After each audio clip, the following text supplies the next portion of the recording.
قەیرانی ئاو پرس و مەترسیەکی جددیە. دەستپێکردنی شەڕی شارەکان لە ئێراندا و کاریگەریەکانی لەسەر کوردستان. گۆڕیەکانی گواستنەوەی ئاوی شاری کوردی ناوەندی پارێزگای چوارمەحاڵ بۆ پارێزگای یەزد لەلایەن خەڵکی ئیسفەهانەوە شکێندران و بەمبۆنەوە 250 میلیارد تمەن زیان بە دەوڵەت گەیشت. ئەوەی لە نێوان خەڵکی ئیسفەهان و خەڵکی یەزددا سەری هەڵداوە سەرەتای سەرهەڵدان و پەرەسەندنی شەڕی ئاوی شارەکانە لە ئێراندا.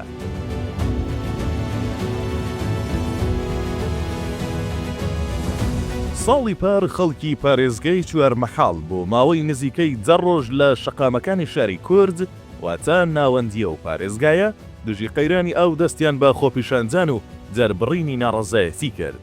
دروشمی ناڕەزایەتیەکانیش ئەوە بوو کە خەڵکی چوارمەحاڵ خۆیان کێشەی ئاویان هەیە کەچی ئاوی ئەو پارێزگایە بۆ ئەسفەهان و یەزد دەبرێت. دوجار بێ ئەوەی گرفتەکە چارەسەر بکرێت ناڕەزایەتیەکان بە زەبری گرتن و لێدان کۆتاییان هات. لە نەورۆزی ئەم ساڵیشدا خەڵکی ئەسفەهان لە ناکەو دەستیان بە خۆپیشاندان کرد و داواکاریان ئەوە بوو کە لە ئێستادا ئەسفەهان خۆی تووشی کێشەی کەم ئاوی بووە بۆ پیشەسازی و کشتوکاڵ و تەنانەت خواردنەوەش کەچی بەشێک لەو ئاوەی کە لە چوارمەحاڵەوە بەرەو ئەسفەهان دێت بەرەو پارێزگای یەزدی دەگوازنەوەش. بۆیە بۆڕیەکانی گواستنەوەی ئاویان تێکشکاند و لە بەرامبەریشدا ناڕەزایەتی لە یەزد دەستی پێکرد. ئەو کات دەشاریە و پارێزگایش لە ئاوی خواردنەوە بێبەشکران. لە ئێستاشدا کە ئێران قەیران بە قەیران دەسپێرێت هیچر لێدان و گرتن ناتوانێت چارەسەر بێت و هەرەمەش وای کردووە کە قەیرانی ئاو لە ئێرانجا بەجددی لە ڕۆژنامەکان و تەنانەت پەرلەمانی وڵاتەدا دەنگدانەوەی بەرچاوی هەبێت. ئەوەش لەبیر نەکرێت دەمێک ساڵە شارەزایانی بواری ژینگە لە ئێراندا باس لە قەیرانی ئاو دەکەن و لە دەسەڵات دەپاڕێنەوە کە ئەم پرسا بە جددی وەربگرێت و پلانی بۆ دابڕێژێت. دەمێک ساڵە پسپۆڕانی بواری ئاو باس لە ئەگەری سەرهەڵدانی قەیرانی ئاو و شەڕی ئاو لە نێوان شارەکانی ئێراندا دەکەن و داوا دەکەن پێش بەم مەترسیە بگیرێت. دەمێک ساڵە زانایانی بواری استراتیژی باس لە مەترسی دروستکردنی بەنجاوی بێبنەما دەکەن و بەهێنانەوەی هەزاران بەڵگەی زانستی داوا دەکەن پێش بەم کارە کاولکارانە بگیرێت. دەمێک ساڵە توێژەرانی بواری پرسە استراتیژیەکان باس لە ڕۆشتوونی زەوی دەکەن بەهۆی زۆری هەڵکەندنی بیری قوڵ و باس لەوە دەکەن کە ئاوی ژێرزەویش ڕووی لە تەواو بوونە و دەبێت پێشی پێ بگیرزێت. تەنانەت باس لەوەش دەکەن ئەگەر بێت و ئەم ڕەوتە درێژەی هەبێت و پێش بەم قەیرانە نەگیرێت ئەوە بەدڵنیاییەوە لە 20 ساڵی داهاتوودا ئیتر پارێزگاکانی کرمان، یەزد، ئەسفەهان، سمنان و تەنانەت تارانیش بەهۆی کەم ئاویەوە چیتر جێگەی ژیان نابن و دەبێت چۆڵ بکرێن. ئەمەش واتای ئەوەیە خەڵکی ئەو ناوچانەی تر دەبێت بە ناچاری ڕوو لە کوردستان و ئازەربایجان و ڕۆژئاوای ئێران بکەن.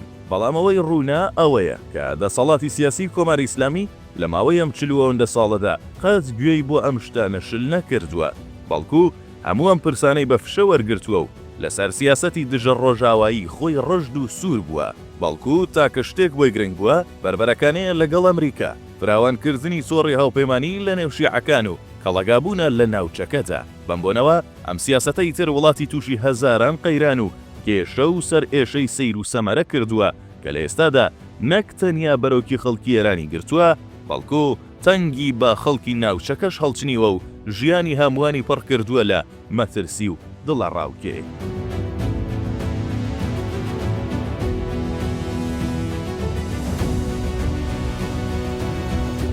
دەبێت ئەوە بزانین کە سەرچاوە و هۆکاری سەرەکی ئەم قەیرانە سیاسەتی پڕ لە ئایدۆلۆژیای فارسی گەرایی پاشایەتی پەهلەوی و ئاینگەرایی کۆماری ئیسلامی بووە، واتە هەم دەسەڵاتی پاشایەتی و هەمیش دەسەڵاتی ئاینی کۆماری ئیسلامی. زۆربەی شارە پیشەسازیەکانی ئێرانیان لە شارە فارسنشینەکانی وەک ئەسفەهان، یەزد و کرماندانە کە لە بنەڕەتدا کێشەی ئاویان هەبوو هەمیش لە سەرەتای کۆماری ئیسلامی ئێراندا بە پاساوی ئەوەی کۆماری ئیسلامی دەبێت سربەخۆ بێت و پێویستی بە وڵاتانی بیانی نەبێت، بە فەرمانی خومەینی سیاسەتی خۆبژێوی لە بەشی کشتوکاڵدا دەستی پێکرد و هەر لەما ڕاستەیەدا هەندێک شاری وشک و بێ ئاوی وەک ئەسفەهان و کرمان بە ناوەندی کشتوکاڵ کران، بۆیە ناچار بوون خاک و ئاوی بۆ دابین بکەن. لە هەنگاوی یەکەمیشدا لە پاڵ هەڵکەندنی بیری گەورە ئاوی ناوچەکانی دیکەی وەک خوزستان و چوارمەحاڵیان بۆ هێنان. ئیدی بەم هەنگاوە سەرجەم ئەو پارێزگایانەیان تووشی قەیران کرد. وەک نمونە جیا لەوەی لە ئێستادا ئیتر ئاوی چوارمەحاڵ و خوزستان بەشی پیشەسازی و کشتتوکاڵی ئەسفەهان ناکات، بگرێت تەنانەت بەشی ئاوی خواردنەوەی خودی چوارمەحاڵ و خوزستانیش ناکات.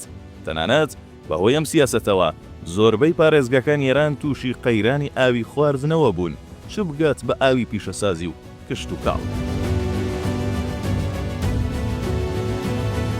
لە ئێستادا کێشەکە ئەوەیە، جیا لەوەی کێشەی دابینکردنی ئاوی خواردن لە ئێراندا سەری هەڵداوە، ئاوی پیشەسازی و کشتتوکاڵیش بە تەواوەتی تووشی قەیران بووە، کەواتە ئەگەر بێت و بەهۆی قەیرانی ئاوەوە بەشی پیشەسازی و کشتتوکاڵی چەندین پارێزگای وەک ئەسفەهان و یەزد و کرماندا بخرێت، ئیتر هەزاران کەس بێداهات و بێکار دەبن و ناڕەزایەتی پەرەدەستێنێت. ئەوەش لە کاتێکدایە کە گەمارۆکانی ئەمریکا چەنگی بە خەڵک هەڵچنیوە، بۆیە ئێران بۆ دەربازبوون لەم دۆخە ئەگەر بە شێوازێکی کاتیش بووە پێویستی زۆرتری بە پیشەسازی و کشتتوکاڵ هەیە، کەواتە لەمبارەوە ئێران تووشی قەیرانێک بۆتەوە کە بەم ئاسانیە و بەم زوانە دەربازبوون و چارەسەرکردنی مەحاڵە. ئەم قەیرانەش ئێرانی لە لێواری ڕووخان نزیکتر کردوێتەوە. کۆی ئەم چیرۆکە بە ئێمە دەڵێت بەهۆی سیاسەتی ناپاکانەی پاشایەتی پەهلەوی و مەلاکانی تاران لە ئێستادا دنیای قەیران و سەرئێشە ڕووی لە ئێران کردووە. ئەم قەیرانانەش ئارام و کەم زیاتر دەردەکەون و پەرەدەستێنن. لە سەروی هەمووشیانەوە دەکرێت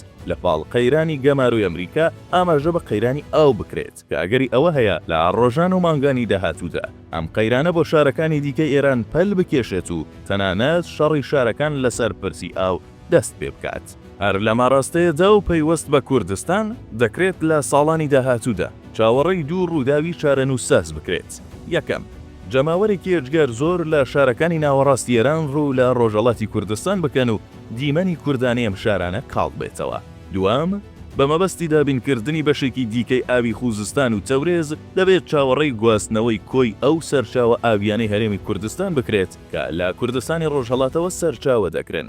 کەواتە ئەگەر بێت و دەسەڵاتی سیاسی هەرێمی کوردستان پلانێکی سەرەکی بۆ ئەم پرسە نەبێت، دەبێت بەم زوانە چاوەڕێی سەرهەڵدانی قەیرانی جددی ئاو لە هەرێمی کوردستانیشدا بکرێت. هەڵکەندنی بیری قەبا لە پێناو دابینکردنی ئاوی یەکەکانی نیشتەجێبووندا سەرەتای دەرکەوتنی ئەم قەیرانەیە کە بە دڵنیاییەوە لە هەرێمی کوردستاندا بەهۆی هەڵکەوتەی جوگرافیایی و سەدان هۆکاری دیار و نادیاری دیکە کەمترین چارەسەری بۆ بەدی ناکرێت. کەواتە ئەگەر لە ئێستادا وەک ئەولەویەتی سەرەکی خوێندنەوەی بۆ نەکرێت و پلانی بۆ ئامادە نەکرێت، ئەوا دەبێت لە هەرێمی کوردستاندا چاوەڕوانی قەیرانێکی قوڵی ئاو بکرێت.